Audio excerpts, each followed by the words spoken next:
اسلامی سوچ T V کے ناظرین، شب براءت قریب ہے اور یہ شعبان کی 15ویں رات ہے، اور اس رات کو لیلۃ البرکہ، لیلۃ التوبہ، لیلۃ الرحمہ، لیلۃ النجات اور بہت سے نام اس کے موجود ہیں۔ اور اس رات میں اللہ تعالیٰ اپنے بندوں پہ خاص کرم و فضل فرماتے ہیں۔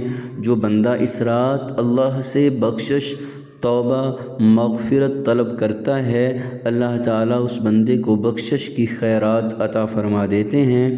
پیارے آقا صلی اللہ علیہ وآلہ وسلم ارشاد فرماتے ہیں، فرمایا اللہ تعالیٰ اس رات بنو کلب قبیلے کی بکریوں کے بالوں کے برابر لوگوں کو جہنم سے نجات عطا فرماتے ہیں، جہنم سے آزادی کا پروانہ عطا کیا جاتا ہے۔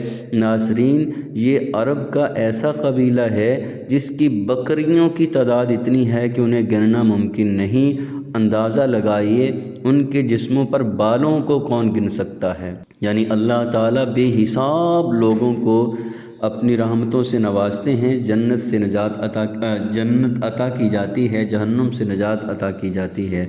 اور پیارے آقا دوسری روایت میں ارشاد فرماتے ہیں، فرمایا اس رات بندوں کے اعمال اللہ کی بارگاہ میں پیش کیے جاتے ہیں۔ اگر اس رات بندہ جاگ رہا ہو، رب کو یاد کر رہا ہو، توبہ استغفار کر رہا ہو، اور اس حالت میں بندے کے اعمال اللہ کی بارگاہ میں پیش کیے جائیں تو یقیناً اللہ تعالیٰ اپنی کرم نوازی سے جو کمی کوتاہی بتقاضۂ بشریت رہ گئی ہوگی اعمال میں، اللہ معاف فرما دیں گے۔ پیارے آقا صلی اللہ علیہ وسلم ماہ شعبان میں کثرت سے روزے رکھا کرتے تھے۔ عرض کی گئی، یا رسول اللہ صلی اللہ علیہ وسلم، آپ اس مہینے میں کثرت کے ساتھ روزے کیوں رکھتے ہیں؟ فرمایا اس ماہ میں بندوں کے اعمال اللہ کی بارگاہ میں پیش کیے جاتے ہیں، میں پسند کرتا ہوں کہ میرے اعمال اس حالت میں پیش کیے جائیں کہ میں روزے کے ساتھ ہوں۔ ناظرین، اس مہینے میں اللہ نے بڑی برکات رکھی ہیں، اور اس مہینے میں روزے رکھنے کا اجر بے پناہ ہے، اور اللہ کو یاد کرنا، توبہ و استغفار کرنا، اپنے گناہوں کی بخشش طلب کرنا، اس کی بہت زیادہ اہمیت ہے۔ اور جب بندہ توبہ کرتا ہے تو اللہ تعالیٰ بندے کے گناہوں کو مٹا دیتے ہیں۔